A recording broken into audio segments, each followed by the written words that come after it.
Now, there are fresh hopes that the current truce between Israel and Hamas could be extended. Qatar is mediating further talks. The truce has not only brought aid relief for Gazans, but it has also paved the way for Israel to bring back several hostages. Meanwhile, analysts say that the truce negotiations have entered a pragmatic phase involving various mediators and stakeholders. This comes as Hamas reportedly signaled a willingness to extend the pause in fighting. In the 6-day truce, the deadline of which ends today, 30 Palestinian women and children have been released from Israeli prisons after 10 Israelis and 2 foreign nationals were freed from Gaza. It is important to note that Palestinian prisoners have alleged mistreatment while in Israeli jails. Meanwhile, Gaza's Hamas-run health ministry says that more than 14,800 people have been killed in Israel's retaliatory campaign, including about 6,000 children in Gaza alone. As the deadline nears to an end, the truce deal, it remains to be seen if there would be any more operational pauses or if the bloodshed in Gaza will continue. Since the pause in fighting began on Friday, Hamas has returned 60 Israeli hostages. It has also released 21 citizens of other countries through separate negotiations. As part of the exchange, Israel has freed 180 Palestinians in its prisons. And with that, let's also tell you about what this entire truce call has resulted in, what this is all about. Let me break it down for you. Now, remember, this has been a 6-day Israel-Hamas truce call, which resulted in several changes.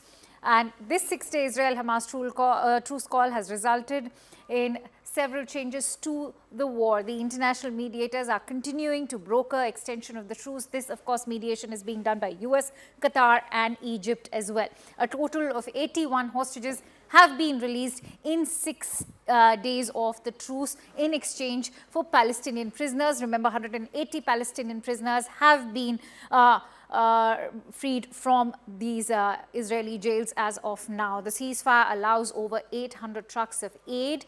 First US aid planes have reached Gaza. That is the most important, crucial point, because remember, that was also something that Israel was blockading so far, and all this aid that is coming to Gaza right now is via Egypt at the moment. And with that, let me also bring you a report, because remember, at the moment, mediation talks are currently taking place in Qatar. Who's heading those mediation talks? Well, it is the US and Israel spy chiefs. The CIA and Israel's spy agency, the Mossad, have gotten together along with Egypt's spy agency as well, and they are all mediating talks for a further ceasefire. Remember, there's tremendous international pressure to further extend this ceasefire, and our next report tells you all about it. 12 more hostages were released by Hamas on Tuesday in their ongoing ceasefire with Israeli forces. Israel's military confirmed that 10 Israeli citizens and 2 foreign nationals were on its territory. This Hamas video is said to show the handover to the Red Cross. 30 Palestinian prisoners were released by Israel in exchange. This began as a 4-day truce, was extended to 6 days, and now it's possible that it could stretch even further. A source has told Reuters that the heads of the CIA and Israeli intelligence met with Qatar's prime minister in Doha over what was described as the next phase of a potential deal. Egyptian officials were also present. The total number of hostages released by Hamas stands at 81 as of Tuesday. The 60 Israelis freed are all women and children. The reunions have been tearful and joyous for some families on both sides. Others don't know the fate of their loved ones. Maybe it's part of a psychological war against us. I have no idea. It's working really good, because the last 4 days has been completely nightmare for us. Ofri Bibas has been pressing for the return of her brother's family, which includes the youngest of those taken by the Islamist militants. Kafir Bibas is only 10 months old.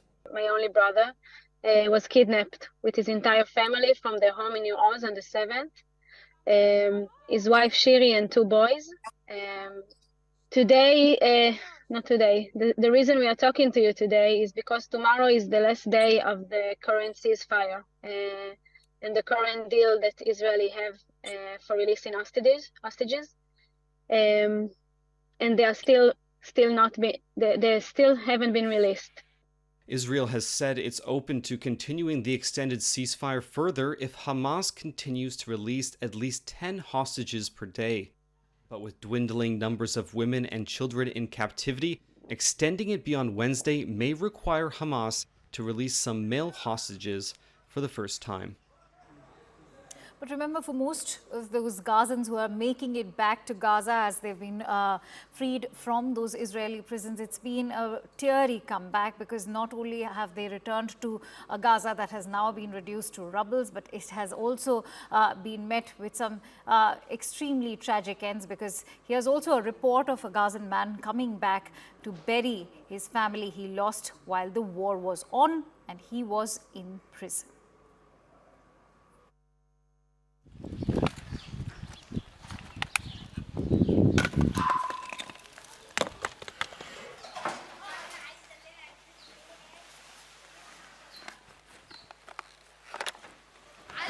دفعني اجي على المنطقه هذه السببين، اول حاجه ابن عمي ما تحت الانقاض ولا احد يستطيع انتشاله. السبب الثاني الذكريات الاليمه، كنت كل يوم اجي على كل بيت من كانت هذه المنطقه تحتوي على عمارتين سكنيتين 4 طوابق كل دور، كنت اجي اقعد كل يوم عند احد من اخوتي. اليوم لم يتبقى لي شيء في هذه الدنيا الا ابكي الاطلال على هذه الدنيا، ولم يتبقى شيء لي في هذه الدنيا، كل شيء راح، كل شيء انتهى. أصبحت الحياة عديمة من كل أي نوع من معاني الإنسانية والحياة.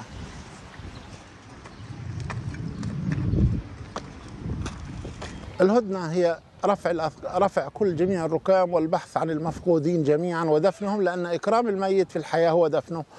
ما فائدة الهدنة والجثث تحت الأنقاض؟ أتمنى من الهدنة أنها تدخل جميع الحفارات التي ترفع الركام عن الشهداء، عن ليس شهيد واحد وإنما آلاف مؤلفة، أكثر من 7000 إنسان بقوا تحت الأنقاض. هذا أول شيء بطلب أنهم يرفعوا عشان يطول الشهداء. الشيء الثاني إدخال جميع المستلزمات الطبية للمرضى والجرحى والشهداء، لأنه كل هذا شيء لازم. أهم إن إدخال الأدوية أهم من إدخال المعلبات.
Where is the war headed, and what will this operational pause, as Israel has been calling it, mean for this entire war? Let's try and get in a sense of perspective, and for that, let me introduce my guest today. I'm joined in by Rachel Azaria, who's the former deputy mayor to Jerusalem. Many thanks to you, Rachel, for joining in here on CNN News 18. Now, the White House has welcomed this lengthened pause, but the question that remains is foreign external pressure going to be at loggerheads with domestic pressure on Netanyahu? Because remember, the goal right now for Israel has been always to wipe out Hamas, which is something that, you know, internally the government wants in Israel, but something is that of course remains in conflict with what the US has been pushing Israel for.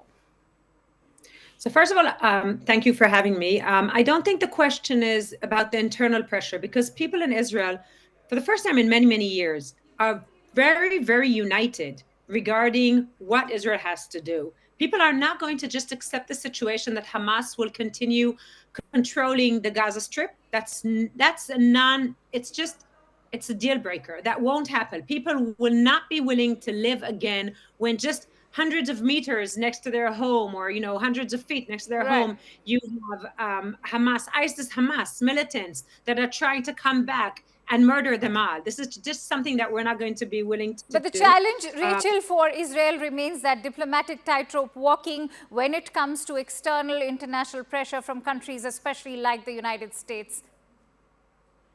And in the meantime, the United States, I have to say, is very much in line with Israel. The United States realizes, and we see it time after time, the Biden administration, this is something that's across the aisle, both Democrats and Republicans, they realize that Israel has the right to defend, that we have the right to defend ourselves. Israel has the right to defend herself. This is not something that we can accept. There's no country in the world that would accept what happened in October 7th, that people just came in just, out of the border from another country, just came in and wiped out villages and took hostages, babies, Right. 10-month-old babies, and they're not releasing the hostages. They're releasing some of them. They're also breaking down families. They're releasing part of the family and not releasing other parts of the family, releasing the children without the mothers, even though the agreement was that the mothers and the children are released together. They say they don't know where the mothers are, but that's not true, because by what the children say when they come out, they say that the mother was torn apart from the children just the day before. These are horrendous things that are happening in our region now. And this is something that we need to realize, that the history is changing. It's what has been can't just continue. And this is something that the Biden administration understands very strongly. We won't agree under any circumstances to have ISIS Hamas across the, right around the block in southern Israel. All this right. is something that just can't happen. Rachel, a lot rests upon this truce. Both ends right now, whether it is Gaza or Israel, both are gaining out of this truce. But the length of that truce will define a lot, of course, of this war. Having said that, could further extension to this truce give an upper hand to Hamas, which could increase the exchange ratio for Israeli soldiers? That is, if and when civilian hostage release is completed and negotiations begin for those Israeli soldiers who were taken into custody by Hamas on 7th of October. Hamas has an interest to continue this truth or ceasefire, however we'll call it, as long as they can. They're interested to gain their power. They'd never expected Israel to come in so strongly. I think that the mistake that Hamas made, and often radicals make this mistake when you're talking about more liberal countries. Israel is a liberal country. Israel is a traditional and liberal country at the same time. We're not a radical country in any way. And therefore, years after years, Hamas has been trying to poke us, and we didn't react because we're doing everything we can to avoid war. What they don't realize, these radicals, is that when they push it too far, and when they come into our homes and murder babies and rape women when their husbands are watching, and then execute both of them, when they're beheading babies, this is something that even if we're very liberal and very, peace-wanting country, this is not something that we can agree to. And I think that Hamas didn't judge properly the reaction of Israel, and Israel is reacting 100%. And I saw the pictures that you were showing, and I have to tell you, it's heart bleeding.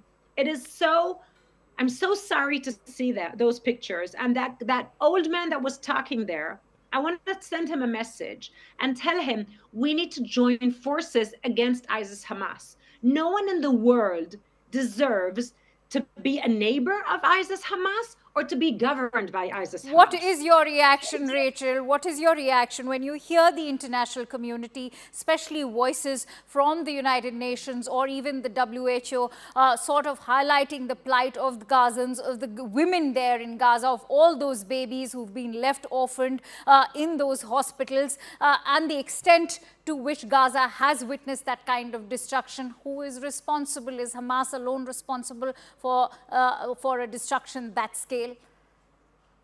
First of all, the hospitals, we all asked them to be evacuated. We made sure that there were safe corridors, that everyone can leave. Whoever wanted to leave northern Gaza, wherever we said that we will have to deal with, because that's where the headquarters of Hamas are.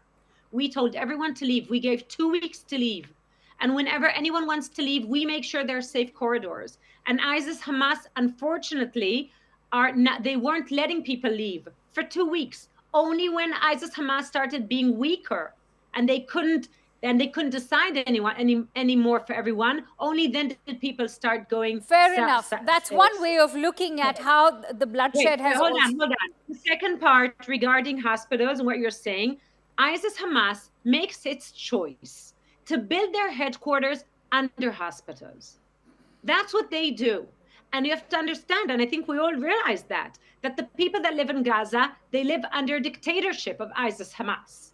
That's the situation. Sure. And we're coming in and we say, and I think this is what the UN should say, and we all should say together, no one in the world deserves to be a neighbor of ISIS Hamas, and no one in the world deserves to be under the governance of ISIS Hamas. And this is something that we need to work together, and our hands are open. We want to work together with the people that live in Gaza to make sure they can build a better future. It will never happen when ISIS Hamas is governing them. And that's why this is the joint effort that's also done by the United States and also done by many, many big leaders in Europe, such as Germany and Great Britain, and also done by your leader in India. Right, people absolutely. That understand leaders.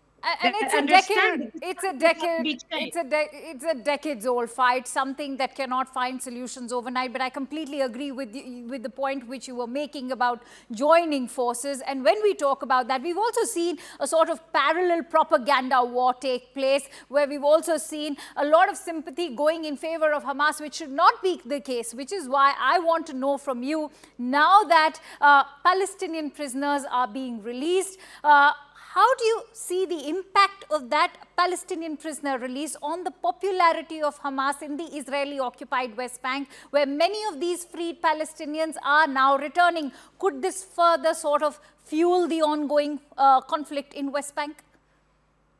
So something interesting that we're seeing is that some of these prisoners don't want to be released by Hamas, because they say, we don't identify with Hamas. We're not willing to be identified with Hamas. And I think that Hamas is making a big effort to gain more and more power, but the situation is more sophisticated. And that's why the United States, that's why we're working very closely together to make sure that we strengthen the more moderate groups amongst the Palestinian society, and we don't strengthen the more radical groups. We have to make sure that Hamas doesn't gain anything. And that's why after we make sure that our babies and women and children and hostages that were taken from their homes with pajamas to Hamas, to the Gaza Strip by ISIS Hamas, not people that fought against anyone. They were just minding their own business. They were people that were having fun in a big, nature party, and they were just taken as hostages. We have to make sure they come home, and then we have to make sure that Hamas doesn't have the power, that the radical groups amongst the Palestinians don't have the power to decide and define for the Palestinians that they will live under horror and under terror, and to make sure that we don't live under horror and terror. This is not something, it's not even only a story of Israel and Gaza Strip. This is a regional story. It's a regional decision. How does the Middle East and the Far East, how do we want to live? Right. Do we want to live under this threat, ongoing threat of terror of radical Islamic groups? Or do we want to live together, moderate people that know how to live together? Jews, Muslim, Christians, Hindus, we know how to live together only when we make sure that radical people don't take too much power. That's what's very important for us. That's a very interesting point that you're making, that this war is now spilling over onto becoming a regional conflict, which is why I want to ask you, since we are talking at a time when mediation is already taking place in Qatar. In the latest, we are also learning that Israel's foreign ministry has lashed out at Qatar for its role in this mediation talks, while Qatar, I know, is uniquely positioned because of its ties with Hamas. Why is Qatari mediation at the moment proving to be a tricky one for Israel? Well, Qatar, on the one hand, they are, they're positioned, but on the other hand, we all know that they have other relationship, and their relationship with Hamas, and a lot of the money that was transferred via Israel to Hamas, that was to the Gaza Strip, that was supposed to be to help children and help and build schools and build streets and make it possible for people to live their life. That's what the so billions of dollars from Qatar were transferred to the Gaza Strip via Israel, and Israel approved. They used it to build all of the underground tunnels, the headquarters of Hamas.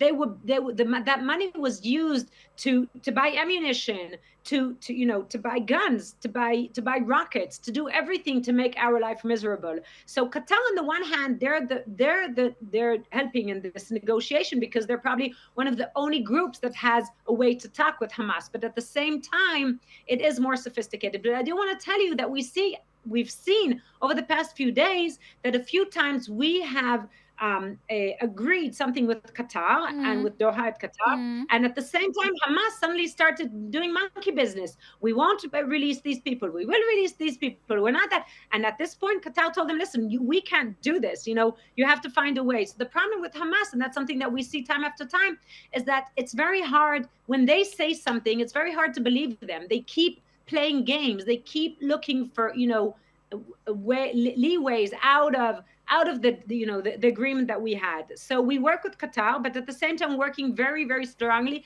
with the United States. I want to make sure it's clear. I'm not saying that this is a regional war, definitely not, but this is a regional question. How do we want to live as a region? I'm very proud to live in the Middle East.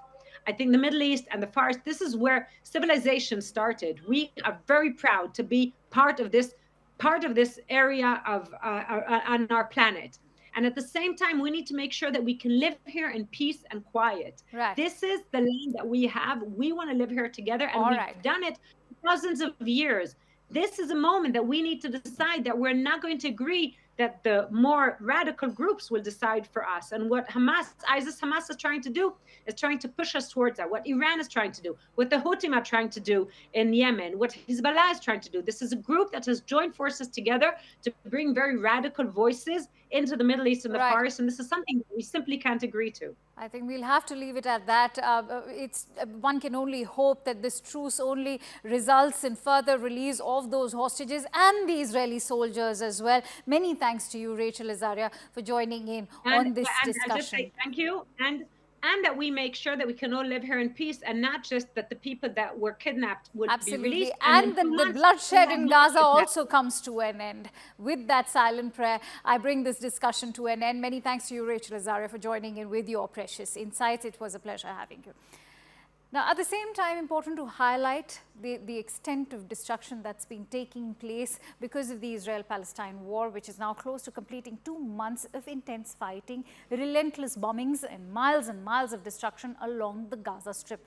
While the 6-day truce did provide some extent of a relief to the Gazans, the World Health Organization is now worried of an incoming epidemic along the Gaza Strip. Why so? Because there remains no medicines, no vaccination activities, no access to safe water, even hygiene, and no food for Gazans currently. And a rise in outbreaks of infectious diseases in Gaza, particularly diarrhea and diseases, is now unavoidable. This comes at a time when the World Health Organization has already raised concerns that diseases will now kill more in Gaza than Israeli bombs. Remember, all sanitation services have ceased operating in Gaza, which raises the prospect of an enormous surge of gastrointestinal and infectious diseases among the local populations, including cholera.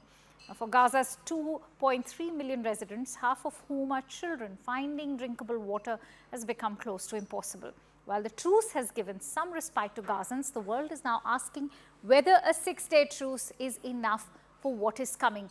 On that note, let me also break down for you why the WHO has now extended such a warning and what the WHO has had to say. They're saying that that amidst the Gaza truce call, the WHO, of course, has expressed several concerns. What are those concerns? Let me break it down for you. That the healthcare has been shattered. Sanitation also needs to be restored in Gaza. How and when that happens, nobody knows. Drinking water shortage continues and will increase gastrointestinal diseases further.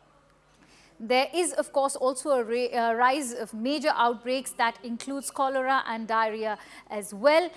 Rains and floods will be troubling the Gazans who are now crammed in shelters. Remember, there's also this hunt for several bodies which remain under the rubble, and that's only going to increase the plight of the Gazans. On that note, let me also bring you a report that throws light on what the extent of the destruction in Gaza is.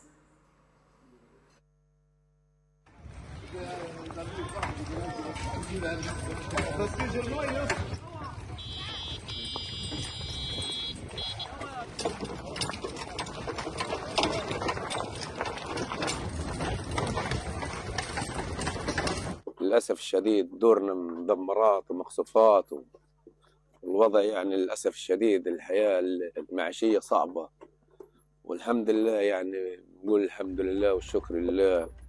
احنا بنتمنى من ربنا ان ترجع الأمور كما كانت، وإن شاء الله ما يصيرش مشاكل وما يصيرش حرب، والحمد لله لا خلوا شجر ولا خلوا حجر، الحمد لله صابرين.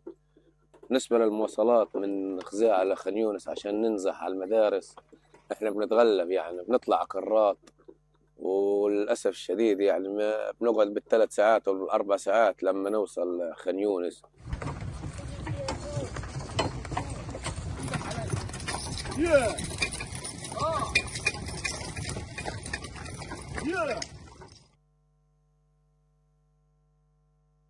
Israel's assault on the Gaza Strip has already killed more than 15,000 people, many of them in devastating airstrikes that have turned neighborhoods into rubble.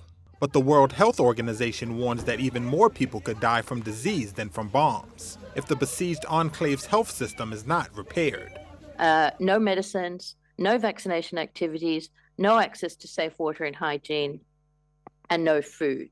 WHO spokesperson Margaret Harris on Tuesday said the agency is already seeing a dangerous surge in diarrhea in Palestinian children. We saw a very high number of cases of diarrhea among infants. And again, there was no treatment available for them. You know, if you have a child with diarrhea, you need to give them rehydration in order to keep them going until they get better. And if you're not able to do that, they can die very quickly from dehydration. Harris added that nearly 3/4 of hospitals, or 26 out of 36, have shut down entirely in Gaza due to bombings or lack of fuel. Under the terms of a pause in fighting, Israel has allowed more aid to flow into Gaza, including food, water, and medicine, although aid agencies say it is not enough to meet the immense needs. James Elder is a spokesperson for UNICEF. It was only coming here. I expected the worst in coming, and I was surprised that it was even worse than I'd imagined.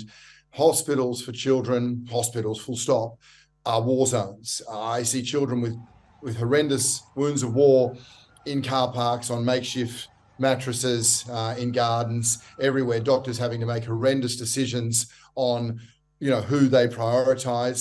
Israel has sworn to annihilate Hamas, the militant group that rules Gaza, after its gunmen burst through the border, killing 1,200 people and seizing 240 captives on October 7th.